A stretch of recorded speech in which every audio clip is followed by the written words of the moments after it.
Good, it's good. How are you?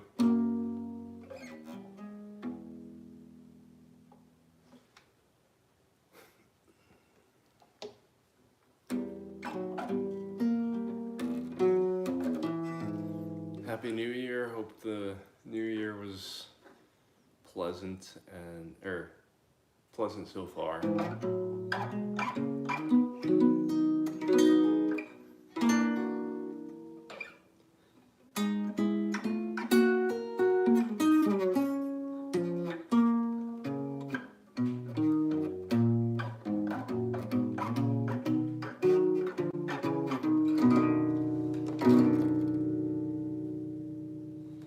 Pop.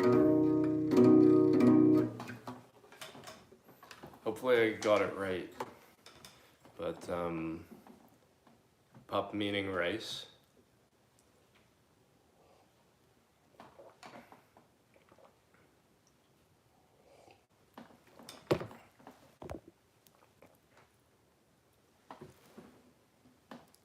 Kimbap.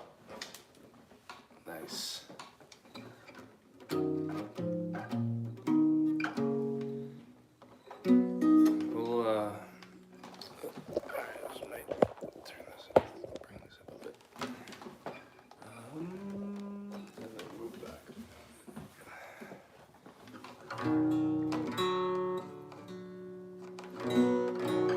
Was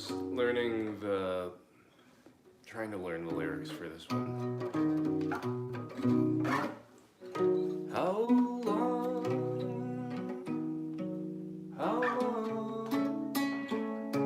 must I keep my clothes on?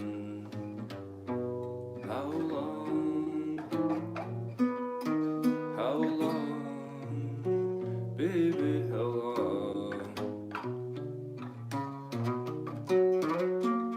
I feel so disgusted, and I feel so blue, till I don't know what on earth to do. How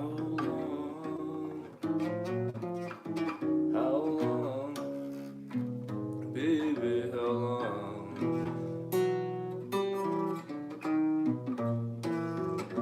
I asked the attendant, he said you left town, so very disgusted, and with no peace to be found. How long, baby, how long?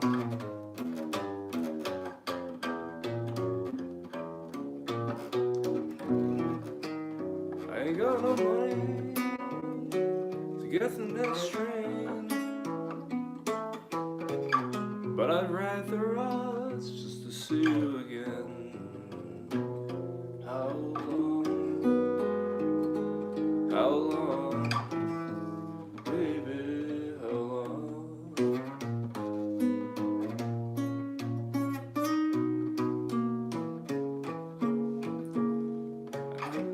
I can see the green grass upon the hill, but I ain't seen the greenback on the dollar bill in so long, baby, so long.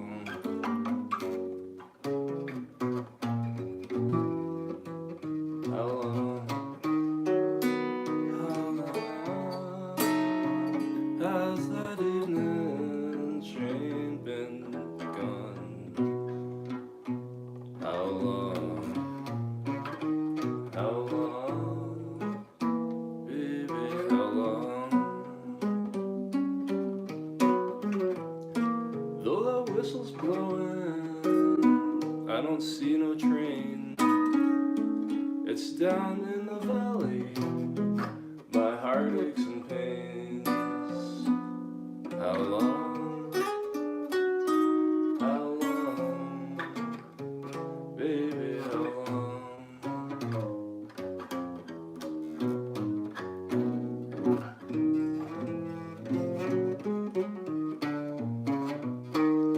My mind starts to run, I feel so bad, thinking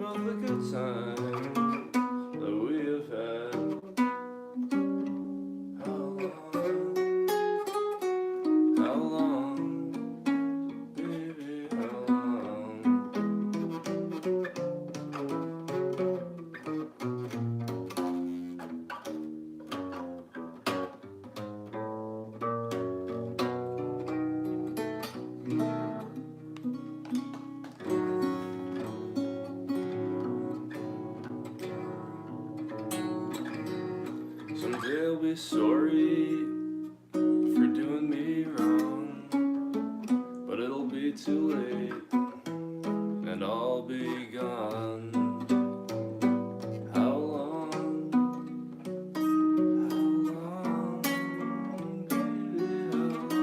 baby, how long?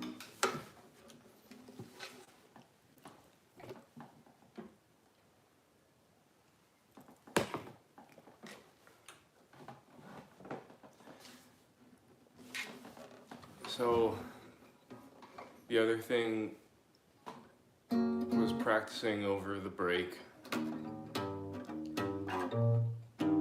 Just because there were so many moments of just watching like the Christmas basketball and football games, which is not really something that I normally do, so I was just trying to pass the time a little bit. But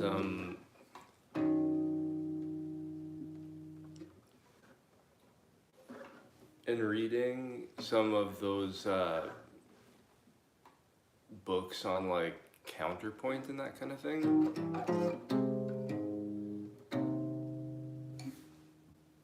there are some kind of, like interesting things that I could just mention.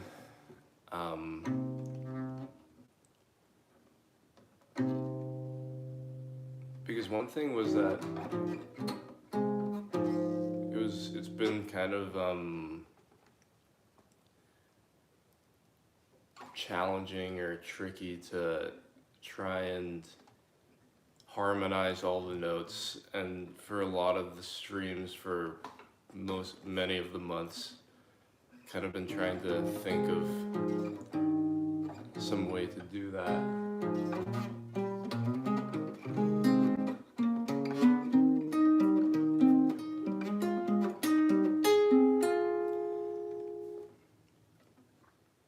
And just mentioning one way that doesn't seem to work so well, or maybe it does work so well, but it was something that there just wasn't much success in, and then can mention like something that based on some of the counterpoint books may be a better solution. So what was really kind of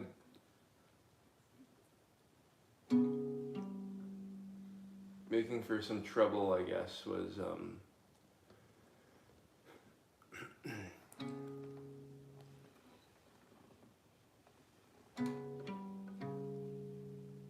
let's say there's some kind of thing like embrace or like The Entertainer.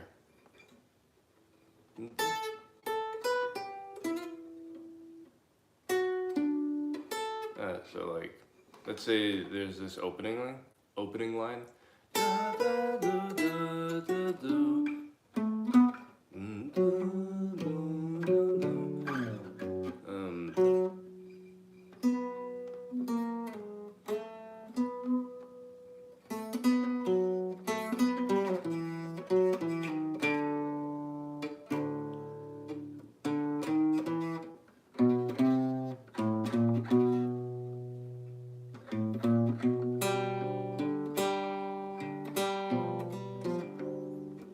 Or something like that. Like even just harmonizing the opening line there. It's like trying to think of a bass line underneath it. Should have picked a different example, but like not only can it be a little tricky to try and play the melody on its own sometimes, but then trying to harmonize it at the same time, God, it's hard.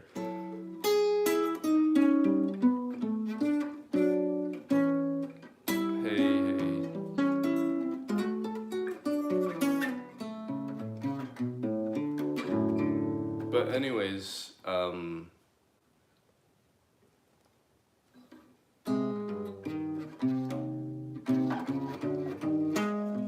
gosh. So what seems to work a little bit, what seems to kind of be a bit of a, what may be a bit of a light at the end of the tunnel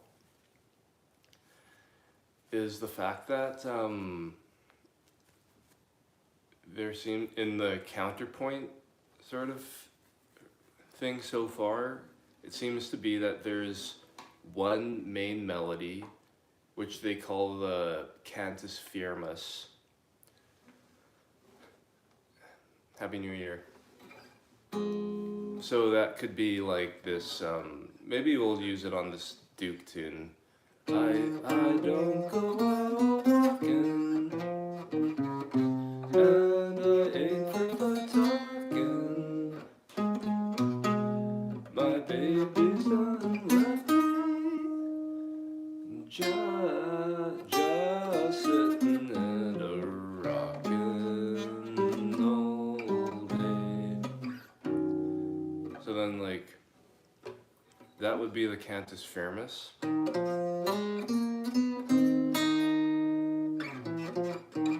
So then you try and make some sort of other line, which is like the counterpoint line, either above it, it can be above it or below it.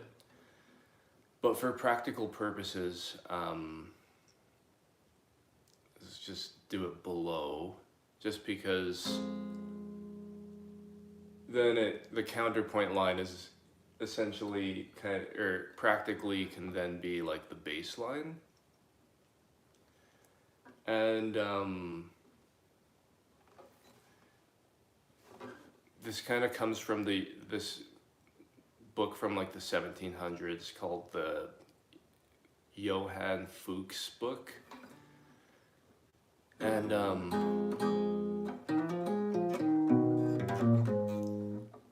so then in the counterpoint line, you can then think about things not based on trying to like create some sort of fancy chord voicing under each melody note, which kind of seemed to be the way that, like, at least on the surface, the way that in that one Peter Bernstein video, he was kind of playing different voicings underneath, which seems to work pretty well for him. But not knowing very many voicings, at least not nearly to that level, it's seemed a little bit hard to follow that. Whereas with the counterpoint thing, just glossing over much of it and not really there with a lot of it at this point, but a couple things seem to be that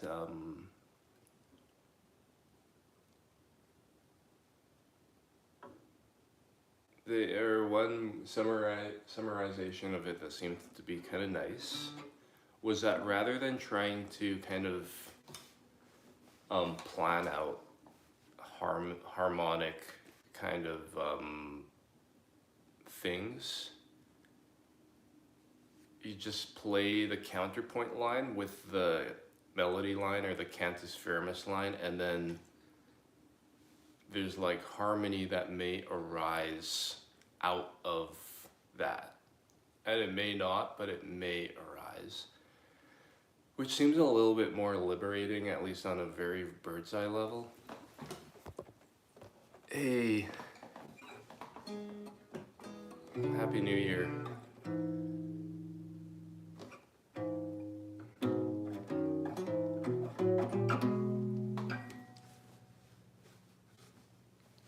Thanks for having stuck around. So that seems a little bit more, at least as a kind of idea seems a little bit more liberating, less pressure maybe to try and come up with some sort of fancy voicing for every melody note. And then one other thing is that one sort of way of categorizing the motion, and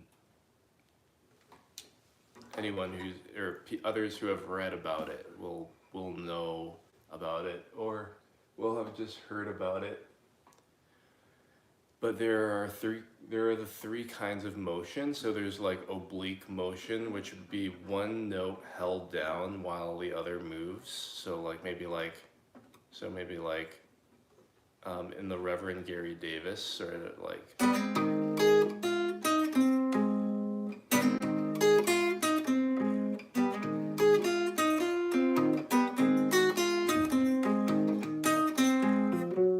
Like technically, this is like the count. This is either this could be the melody or the counterpoint. Maybe if it's the melody, or sorry, if it's the counterpoint line, and this is the melody, then this note is kind of held constant while the other line is moving. So this is the oblique motion.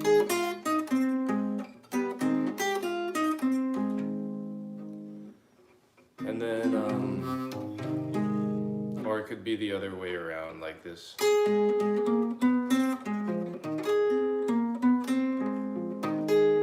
Or this note stays constant. It snowed a lot out here, and people have just been shoveling. They're shoveling paths to get out of the parking lot.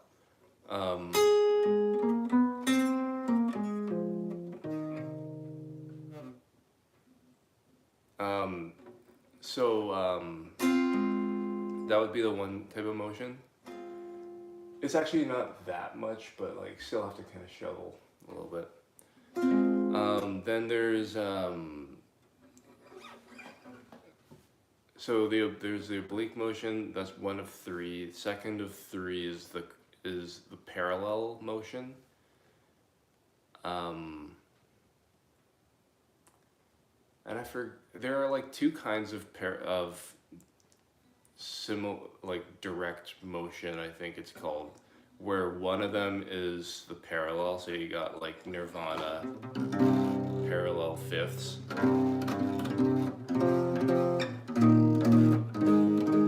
Where you got these are fifths, then this fifth is played parallel to it, then another parallel fifth.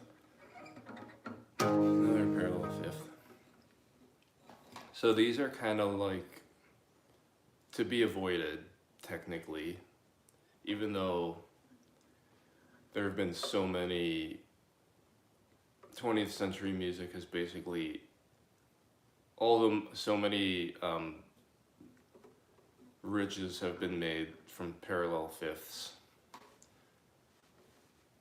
But yeah, technically it can sound kind of maybe a little not as smooth as the other kind, but clearly it can still be done. But then there's also similar motion, which is where it's not exactly parallel, but it might be like this note moves like this. This note moves a whole step. This note moves only a half step. But they still move in the same direction. So that's the similar motion. So like not quite parallel, but it's similar. So that's the second of three. And then there's the contrary motion, and this seems to be like the most just in reading some of the first pages of a couple books, it just seems like contrary motion seems to be more sought after. Like there's something a little bit more, it seems to kind of fix more things. Like one of the books was saying like parallel motion or like similar motion is okay, but it's not really as good. Like it's not an imperative not to do it the way the parallel fifths are, but like it's not as good. Whereas the contrary motion would be something like this way of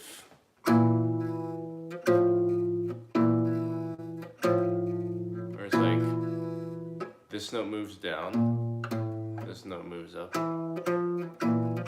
Like there's something kind of, or like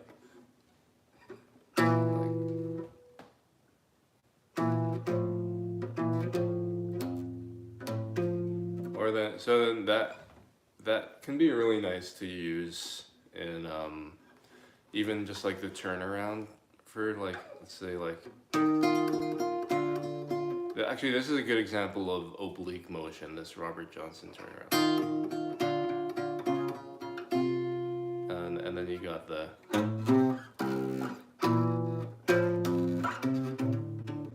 you can just finish things like, and then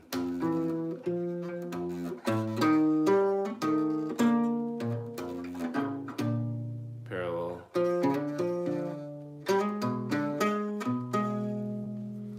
And then maybe like even from here, this is kind of that would also be contrary.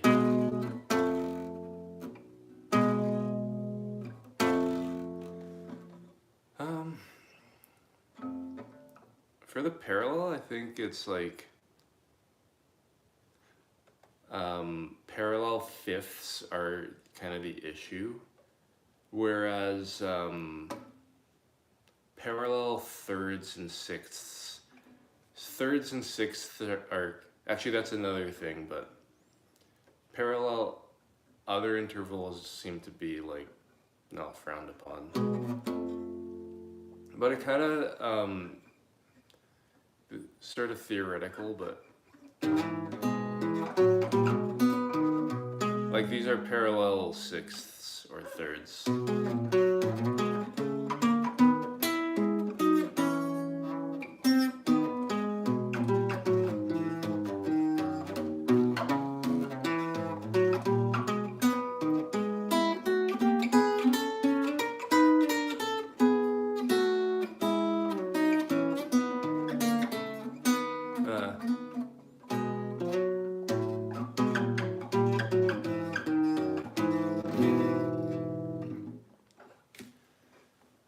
So, whereas parallel fifths doing the same thing would maybe sound like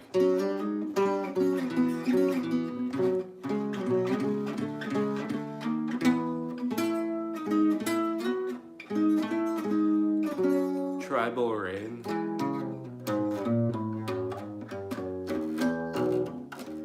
I don't know. I'm not familiar.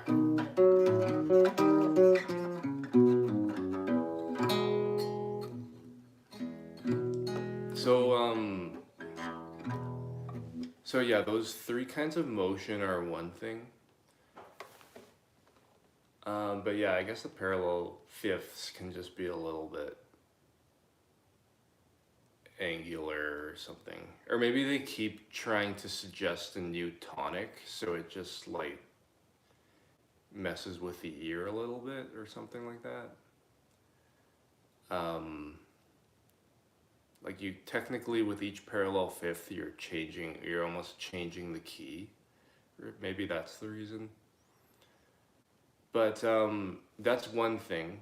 Then the other thing, these are sort of like the prerequisite pieces of information.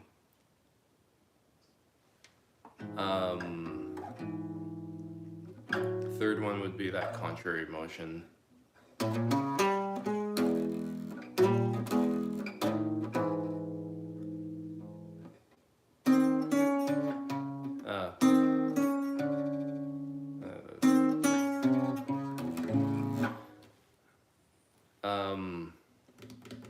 So, so another kind of thing that's sort of kind of neat, I guess.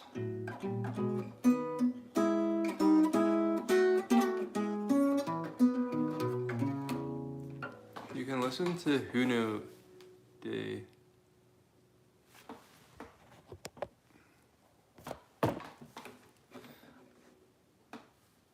Let's check it out.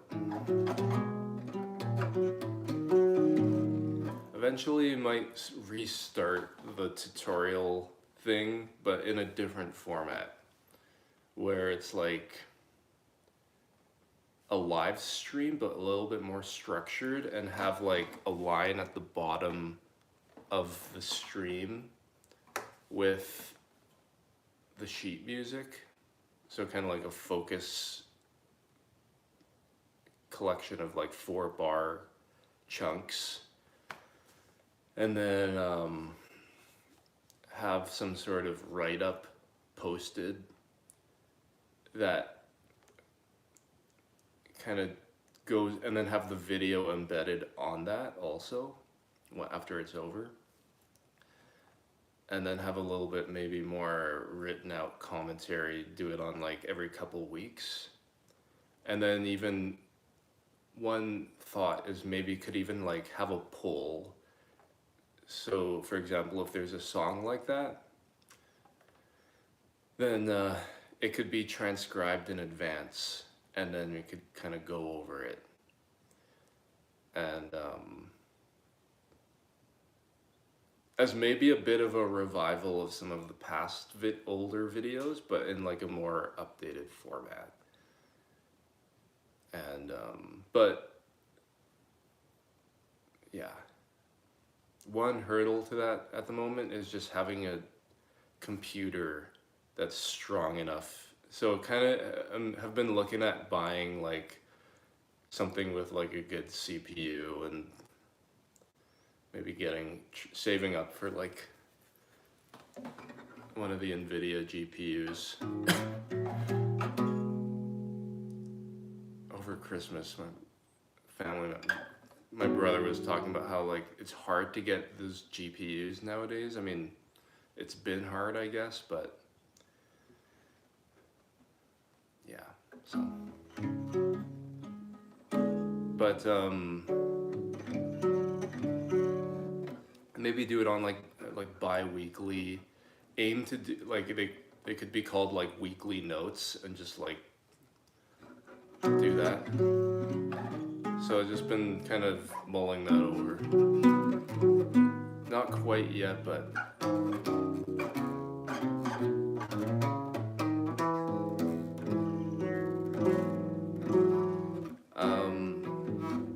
so that other thing about sort of the neat thing about the intervals is that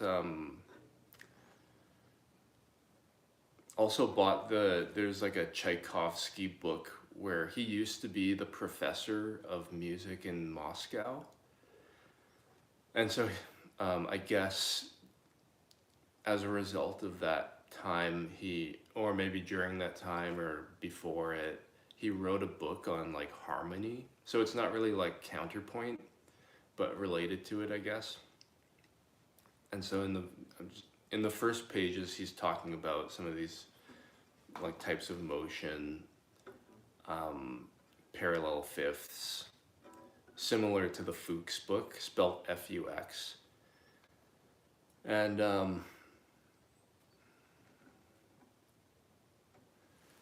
he has some good tidbits, like even just in word form, so maybe it could make an appearance. So one thing is he's actually in both books, they kind of talk about perfect intervals versus non-perfect intervals. So like if you take a third, let's say this is technically a minor third,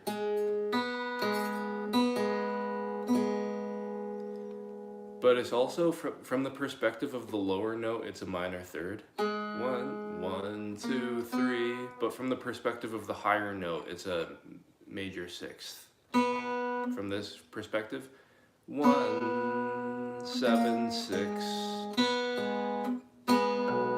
Like here, it's a major sixth sound with the low E. But then with the low, this note, it's kind of like a minor sound. So then though the thing is with the perfect intervals, like which are the fourth and the fifth, and technically the octave, like this.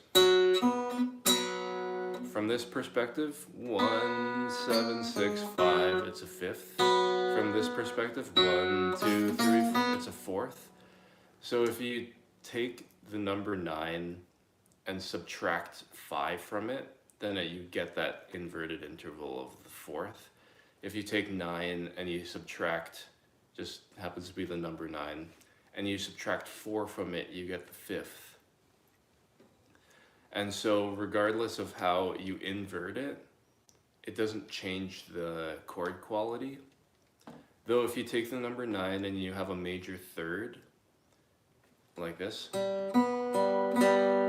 if you invert it, so 9 minus 3 is you get the sixth. So 1, 1, 2, 7, 8, 7, 6, and then flat 6. So it's if you invert it, it's the minor sixth. Similarly, the minor third inverted is actually then the major sixth. So those are imperfect because if you invert it, it changes the chord quality. Yeah.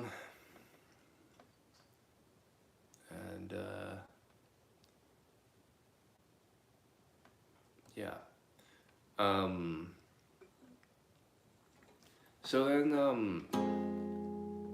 getting back to this, so like,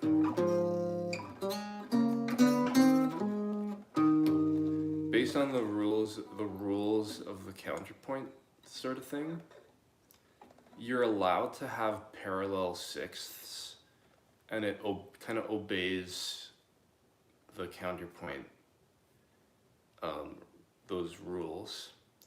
So that kind of means that, nice. That kind of means that for harmonizing anything, like this, like,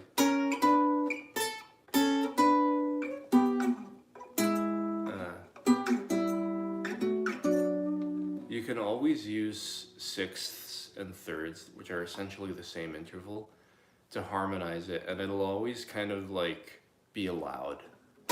So then you don't really need to think about some sort of fancy voicing underneath. You can always just,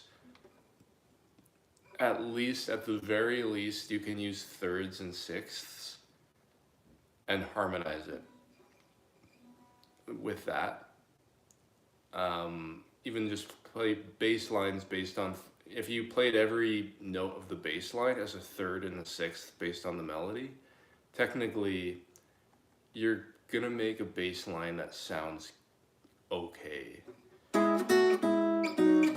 So based on that, I think,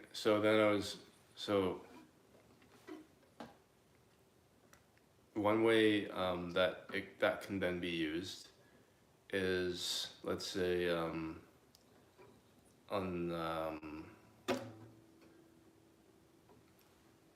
let's see,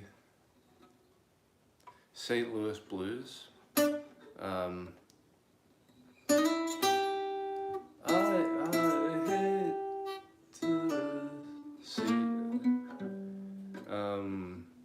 Or like,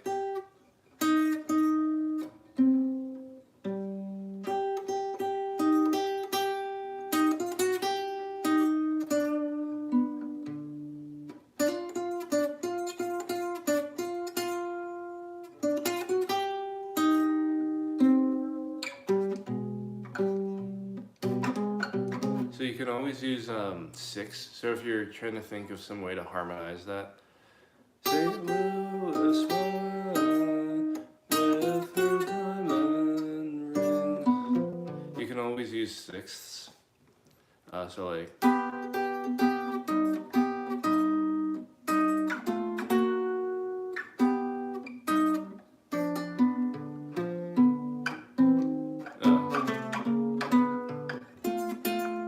Actually, the minor can be a little tougher.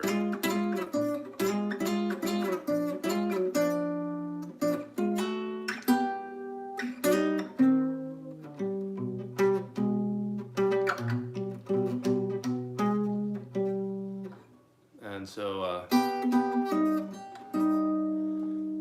that is that is one way, I guess, and then there's the interval on the each third string, so like, but then you can also play thirds based on like adjacent strings.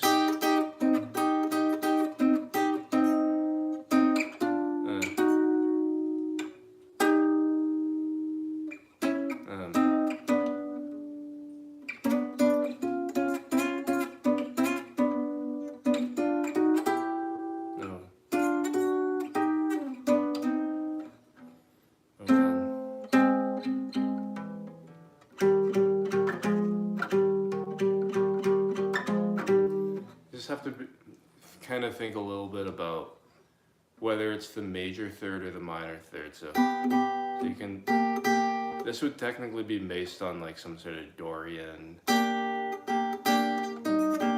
whereas this would be maybe more on like harmonic minor.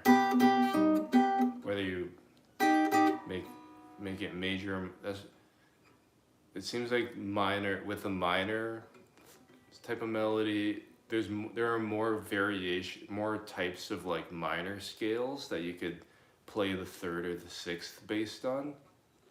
That, like for example, F position. So then like.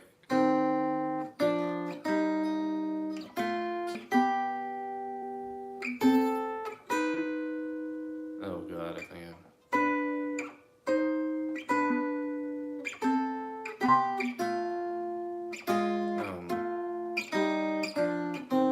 whereas like playing it based on the Dorian,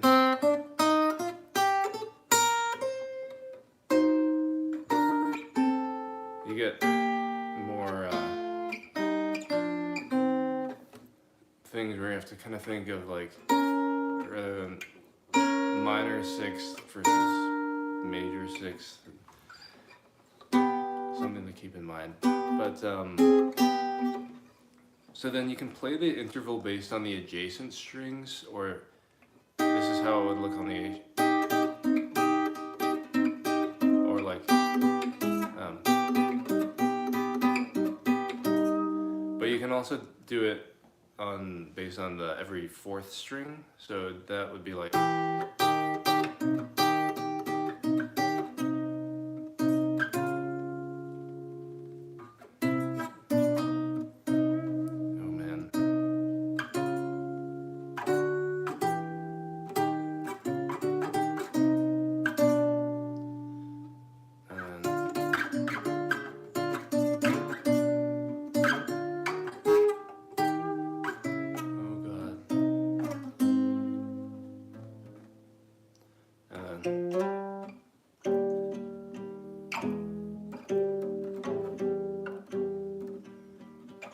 So there's that. Let's see, and then let's say based on that Duke melody, this would be adjacent strings. Oh God.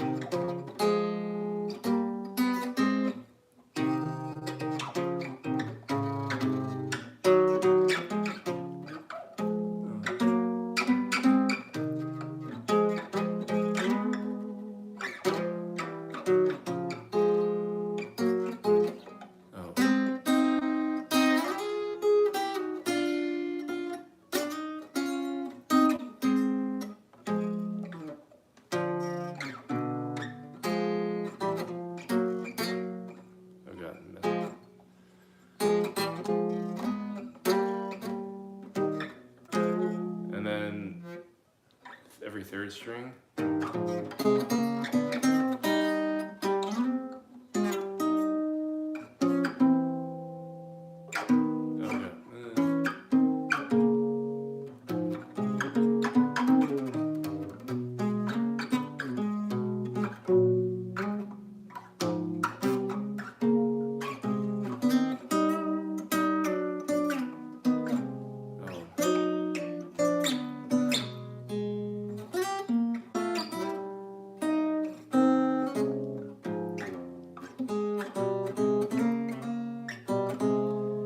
Then every fourth string,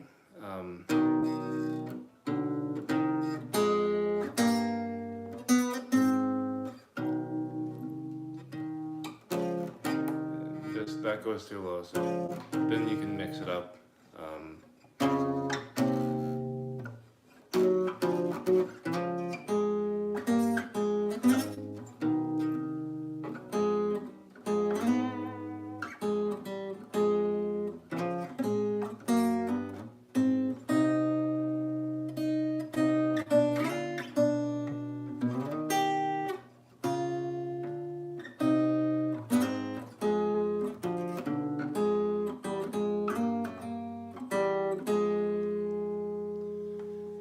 And then you can do it based on every sixth string.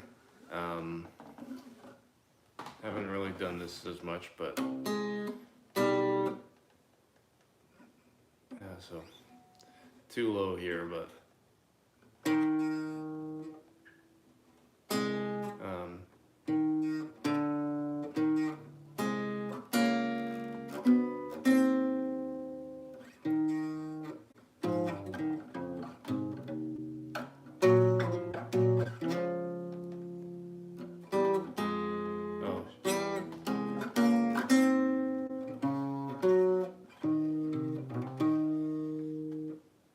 yeah, that's a little bit. Oh.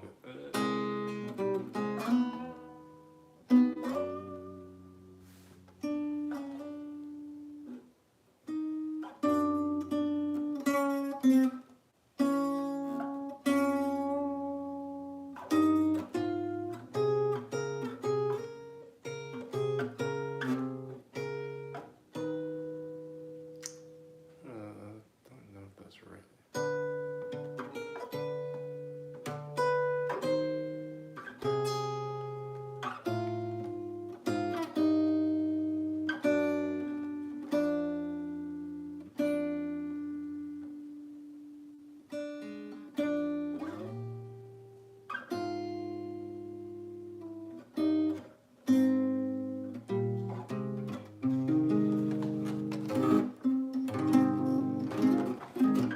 So then, at least those can be used. And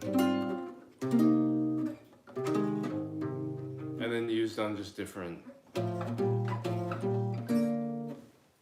types of, think of like any melody. Like Sitting on Top of the World. Da, da, da, da, da, da.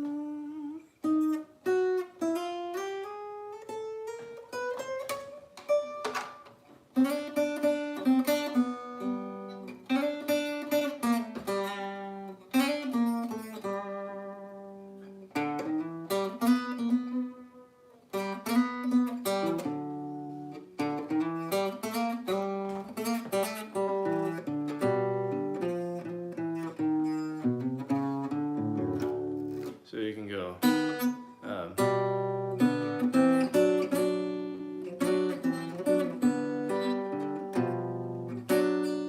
then once you change to the 4 chord, it might change whether you.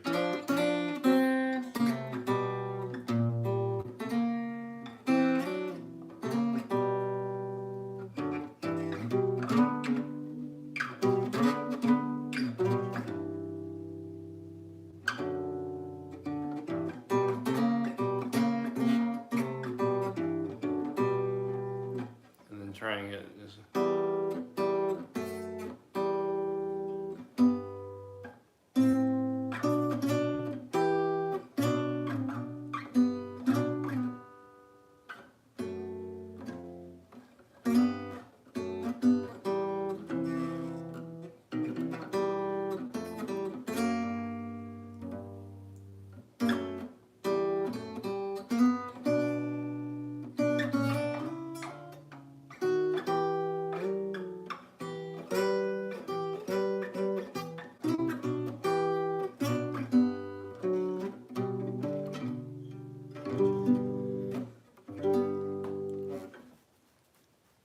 And so it seems like with the thirds and sixths, because there aren't really that many different sort of, you could either be playing the octave, you could either be playing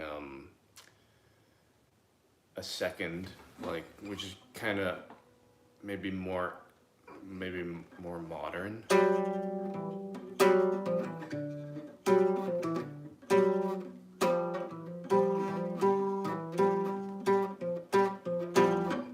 Actually, that's Charlie Patton. Or thirds and sixths, and then you've really only got then fourths and fifths. So there's only like 3 or 4 pairs of intervals that you could ever really play if you're just playing 2 notes at a time. So then the thirds and sixths are kind of like, they seem kind of more versatile. They'll work more in more situations. So then being able to like play the thirds and sixths seems like it could be kind of useful.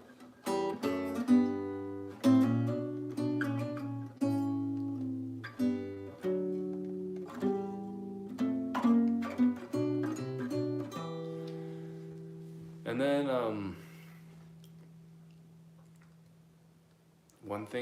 one other kind of thing is that in the Fuchs book, he says that playing fifths and fourths is okay, but it's his rule is that you can only do it if you arrive at that fourth or fifth interval via contrary motion. So typically it seems that like a fifth or a fourth will be kind of sandwiched between other intervals that can be played more liberally, such as like a third or a sixth. And so then eventually to get to the point of including in this sort of like harmonization,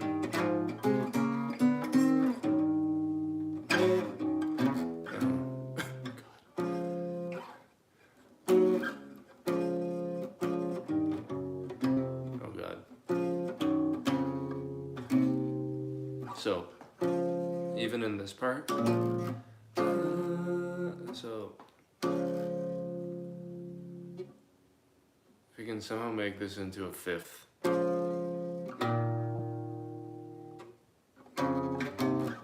that could work because it's contrary. This note's coming down and that one's coming up. So not that that's really a great example of it, but or you can even play an octave, but so then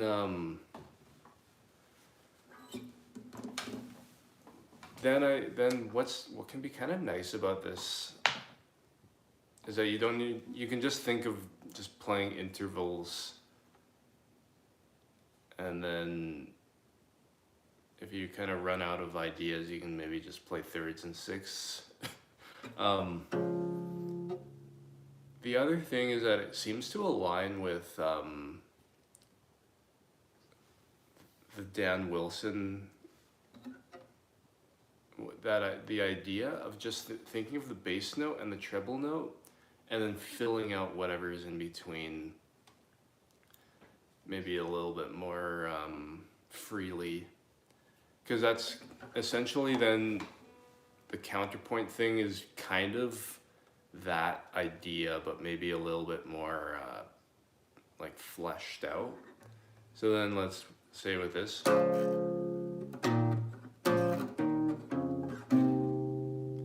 you could just play like, fill it in.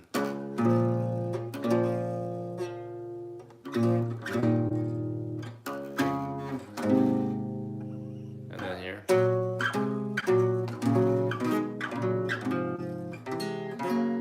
You could start playing chords based on that, and on that kind of foundation, then start harmonizing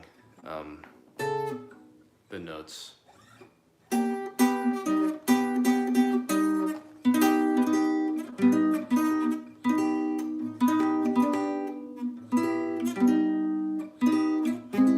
god. Even like with the four strings apart, you can start. You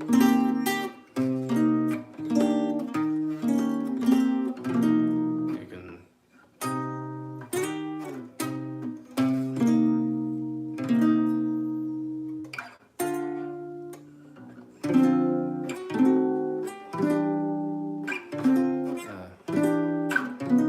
Oh god.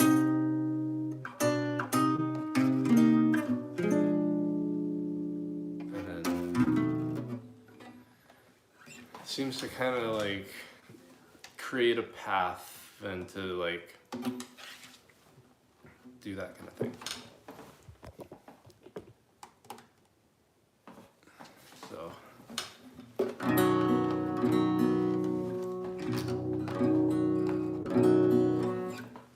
how can I improve the finger styling?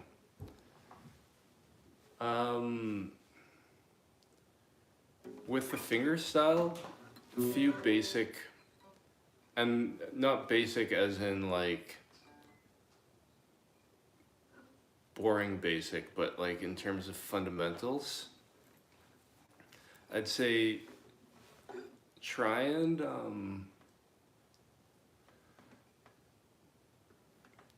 get like a few different types of picking. So the pinching style usually comes, so the first category is and actually this is kind of a realizing that some of the counterpoint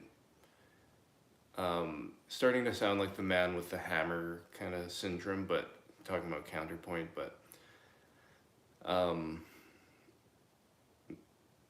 the man with the hammer thinks everything's a nail, but like in the counterpoint thing, there's some sort of anyways, something to some other words that that classical world seems to have for what in fingerstyle is called pinches versus like on the beat versus alternated, but it's just terminology, I suppose. So one thing is just getting the just like on a C chord.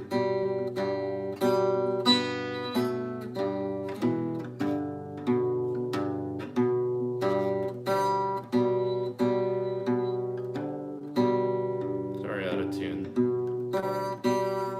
And then on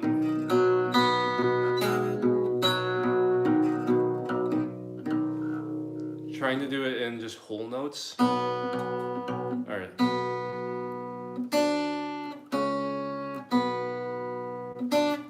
And then maybe half notes. And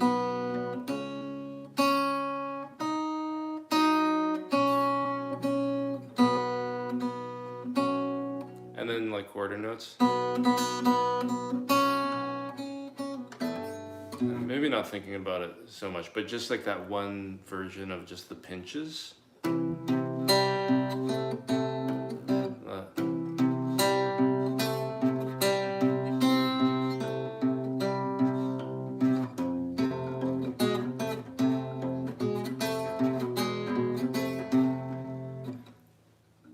And then, so that would be the first category. And then trying to get the alternated. So like, oh,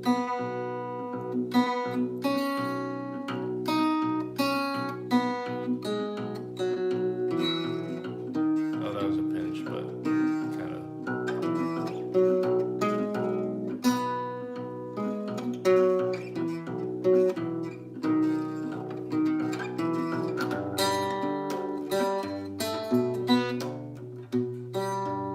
And then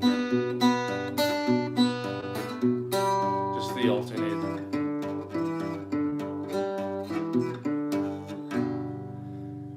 So that would be the second category, with different chords, even just so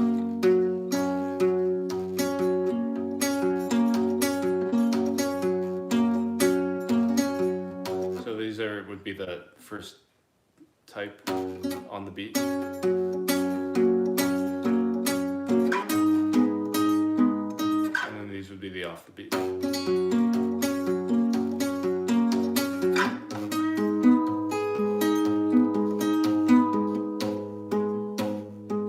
And again, just starting even just with one note.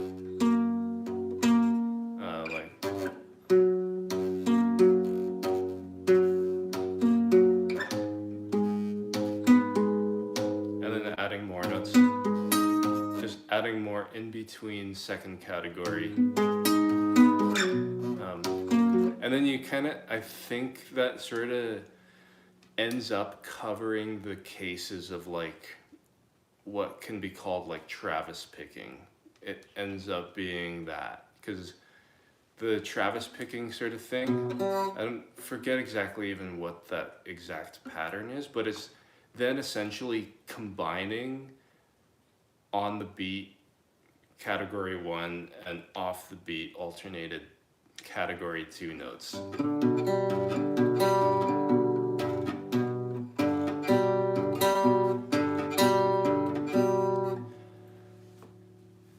And sometimes when playing a certain melody, like thinking of Elizabeth Cotton, What a Good Friend We Have in Jesus. You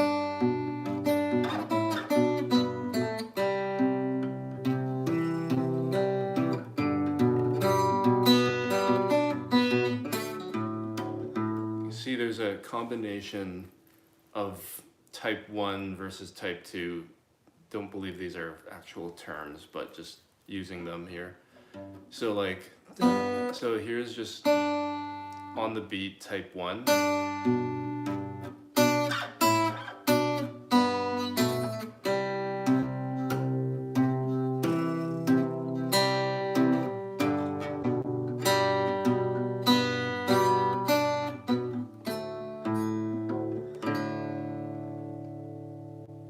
And so, but then there might be, but then you could play that whole thing in type 2, for example.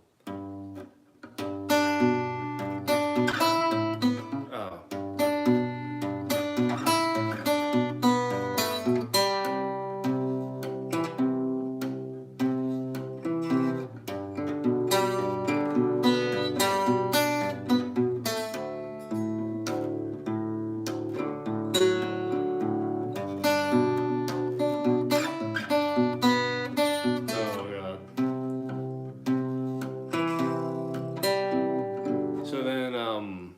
Then combining.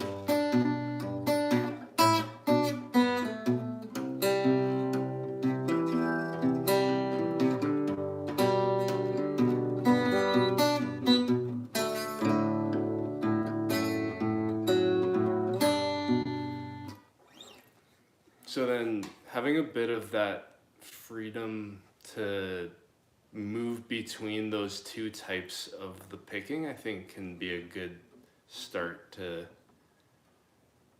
finger picking and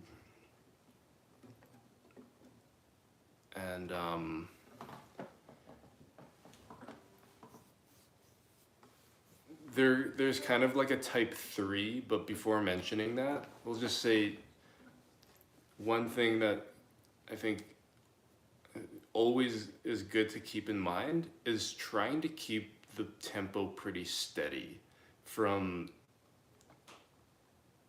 throughout. Like during an easy passage, sometimes it can be tempting to play it faster, and then on the more difficult passage, the playing slows down to kind of try and get out all the notes. But based on whatever, but just in keeping it more consistent, sometimes that's really all that's needed to make it sound pretty good. And so just saying that because with the alternating picking, for some reason it seems to maybe be a bit more tempting to kind of speed things up. And so just trying to keep it steady.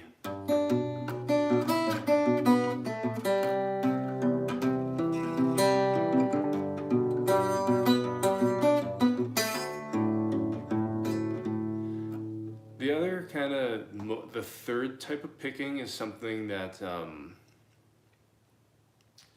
seems to be something that John Fahey sort of, one example that sort of mentioned about, in regards to this is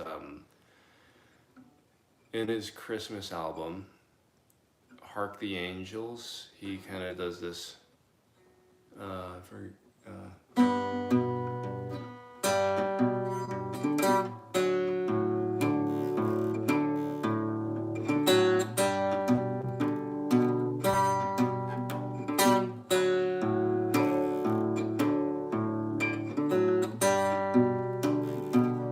and then he goes something like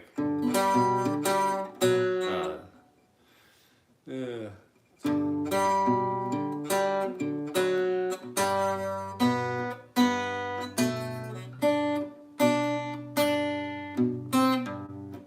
So something like that. So then in the actual melody there, you can see anything will always sort of be some combination of that type 1 versus type 2. So for example here, that's alternated type 2.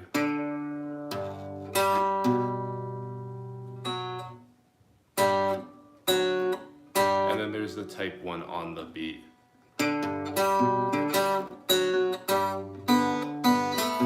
And then here on the beat. And then there's that off the beat. So then the type 1 can sort of sound, sometimes it sort of sounds like hopping, like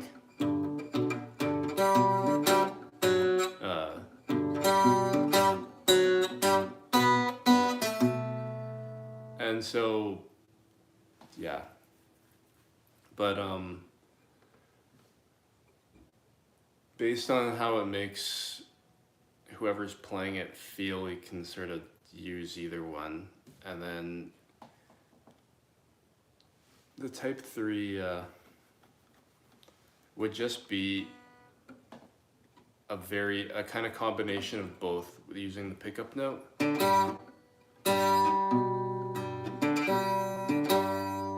then using the adjacent lower string to then,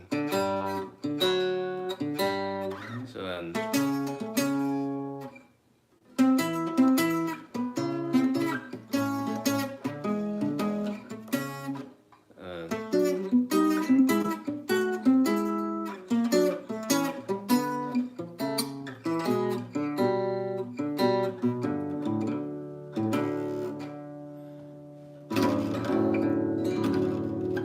so just using those different kind of types of picking, I think, and then just based on like the different chord shapes.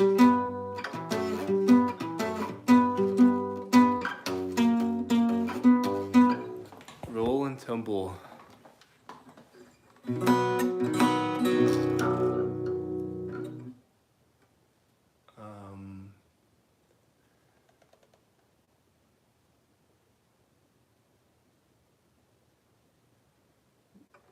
That roll and tumble is in Spanish tuning.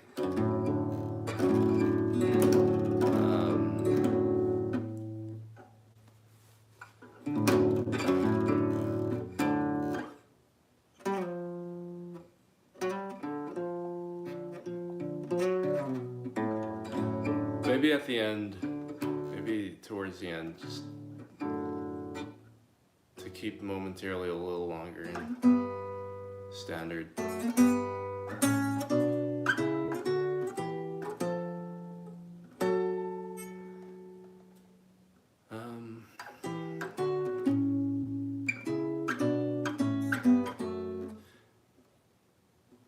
But that's a good, really good tune.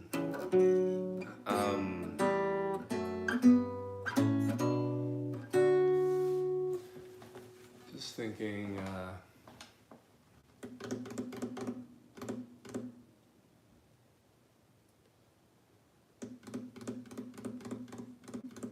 but yeah. And then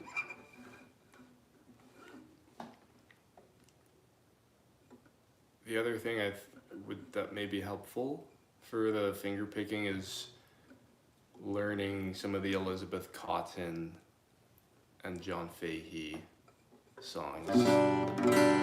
And you kind of encounter cases such as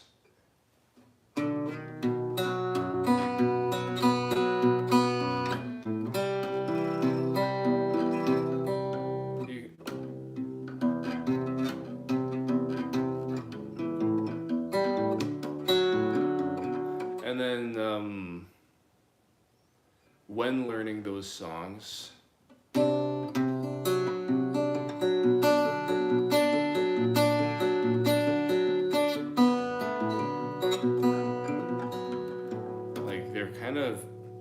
they can be kind of finger twisters, but going through them really slowly, like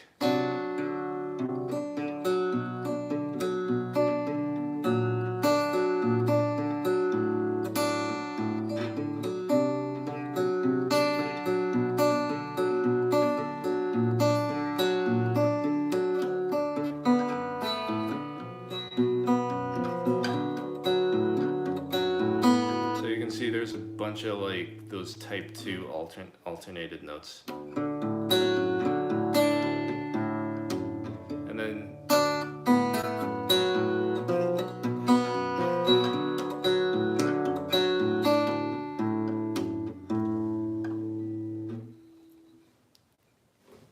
and going with a metronome, like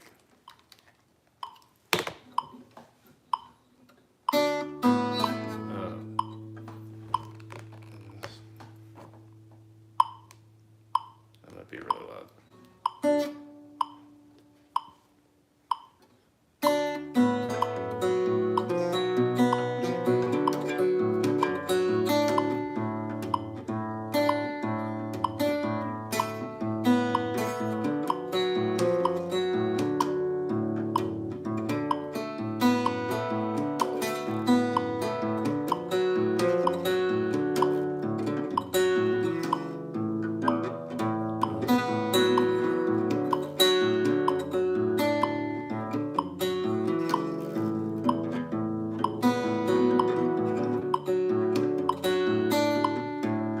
And then turning it up once you feel good.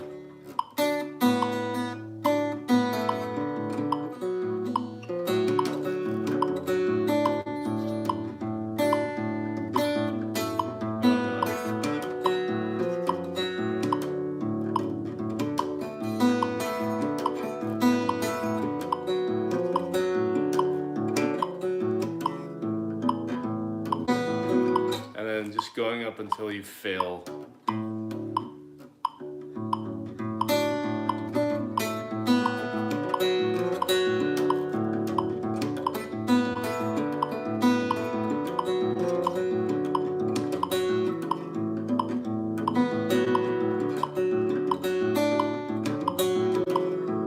And so just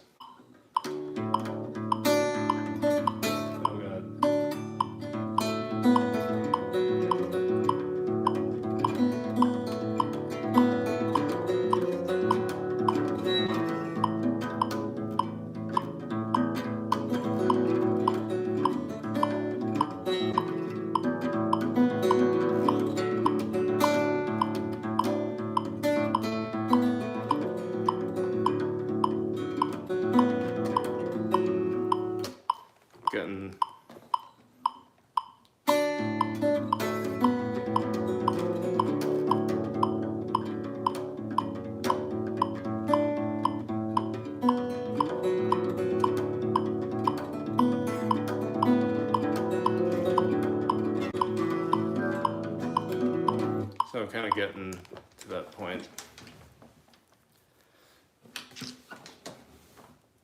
And after kind of doing that, if you go back to the normal tempo, all of a sudden it feels like you know exactly where every string is.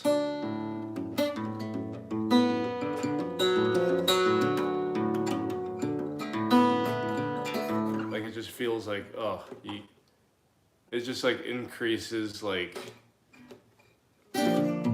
that awareness, the spatial awareness. And then that means you can kind of maybe exert less energy because you just know where the strings are. But yeah.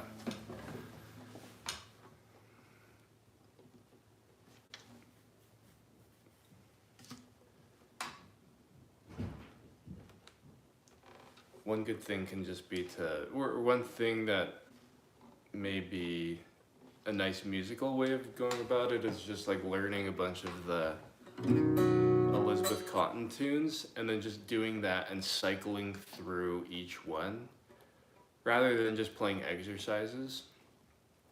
And then if you just have like five songs that you're just going through, then quickly 45 minutes can go by. Whereas just doing like every 10 minutes feels really painful. Or like relative.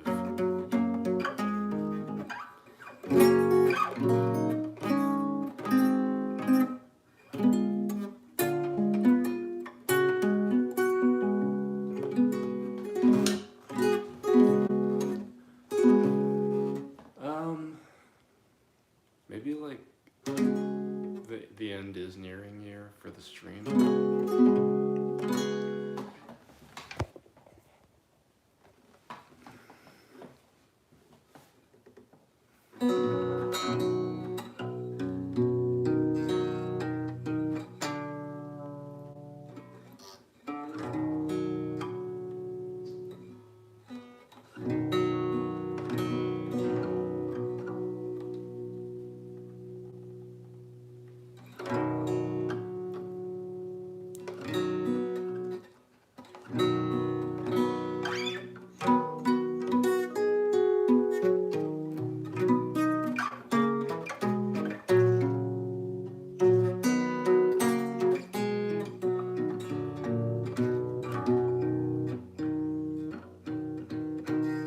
I think also by raising the tempo and doing that, it kind of forces your hand to kind of exert less energy because there's just no way you can get away with playing with like a really tight back when you're trying to, like at some point you just have to kind of loosen up a little bit. Otherwise, like you just like everything will seize up. So then when you go back to the lower tempos, it can kind of like, you can relax a little bit.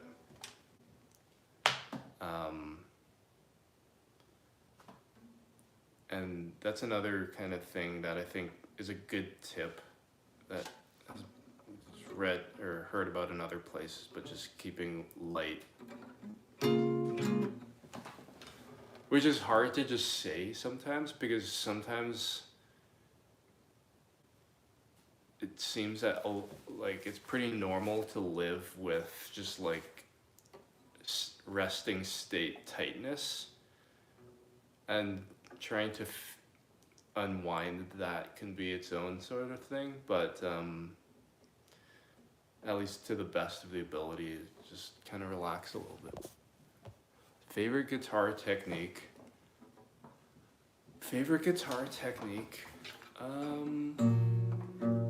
Maybe the finger style. Just because it's easy to, it can be easy to go across the strings. Where you doing that on a pick you'd have to really work pretty hard.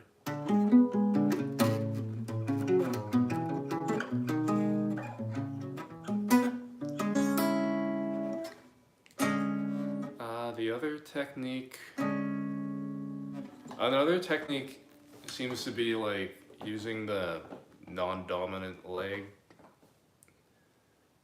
for putting the guitar on. It seems to kind of like,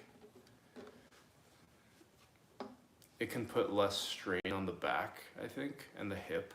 So I think that can be a good, something that's worth trying out. Although if you do that, you can also still strain yourself. So it's good to still use one of these. But if there's like problems with back or hip pain, suggest spending like $10 and trying, or $15 and trying that.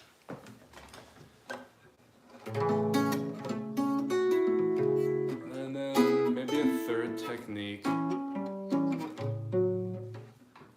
is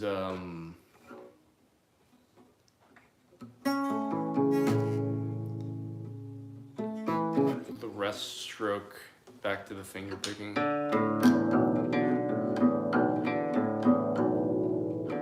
can get a bit of a better sound rather than kind of doing like this.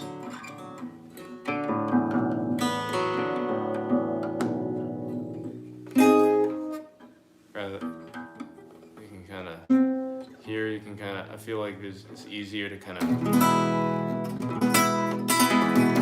rather than here, it's like, even that, just like, I feel like,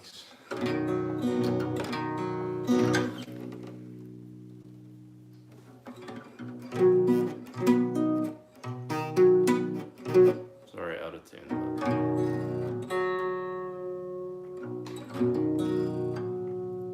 May not get to the Hambone Willie Newburn, but maybe on a future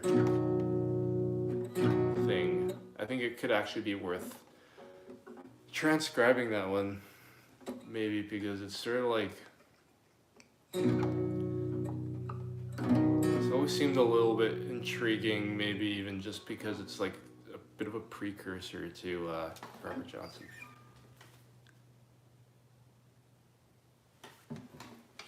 Yeah, and then the jam sessions actually can be like speed boosts to get better. So yeah, totally.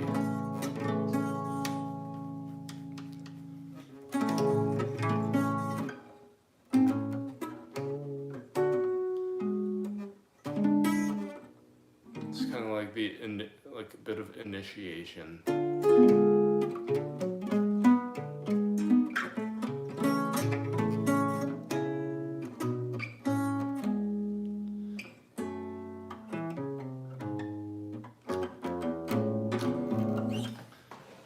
Maybe we'll end with a tune.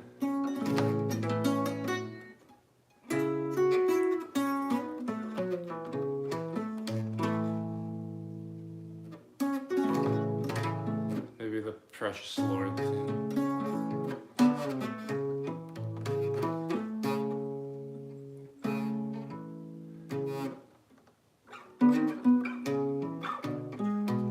Pretty much.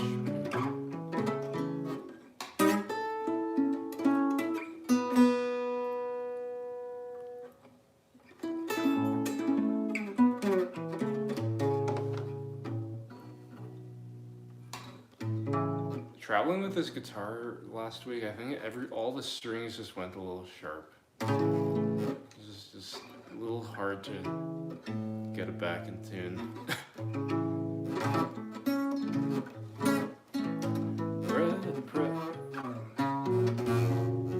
Precious Lord, take my hand, lead me on to the land. I'm tired, I'm worn. Through the storm and through the night, lead me on to the light. Take my hand, precious Lord, and lead me home. When my way grows drear, precious Lord,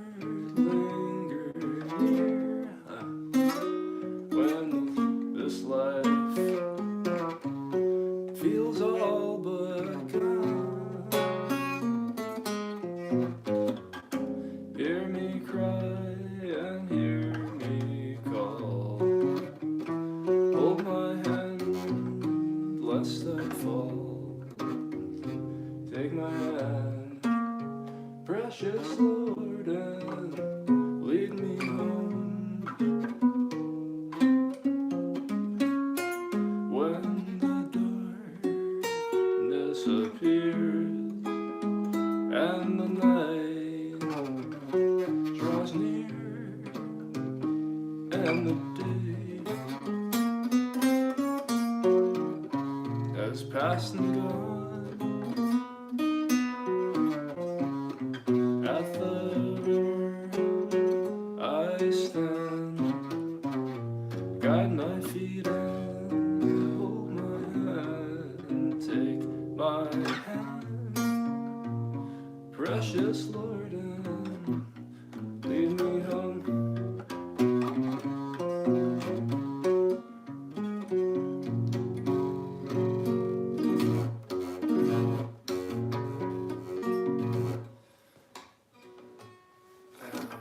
Maybe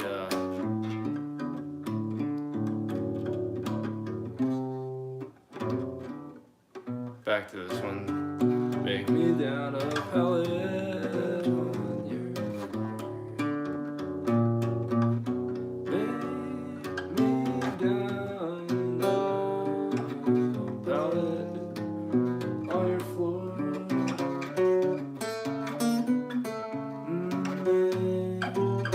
Make me down a pallet on your floor.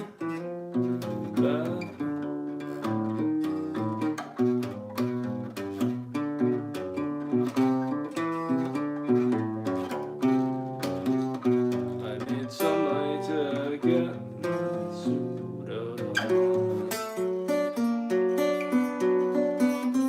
I need some money to get my suit on.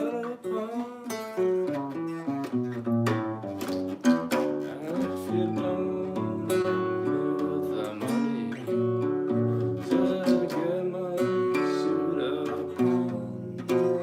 you'll lose the day that you ever was born.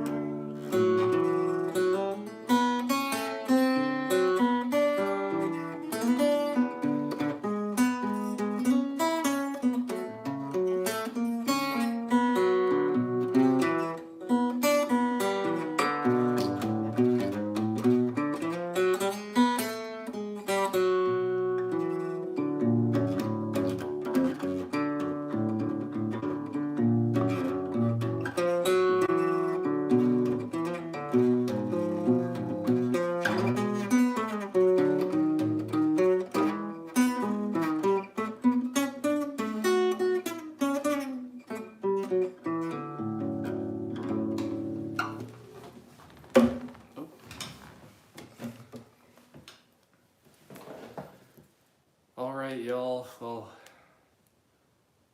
hope it's a good beginning of the week upcoming here, and have a good week, and always good to hang. And yeah, take care, and we'll do it again at some point, hopefully near the future. So take care, and then maybe we'll get that new format also in the coming months, coming weeks, maybe even. All right, have a good one. Thanks again, and always fun to hang.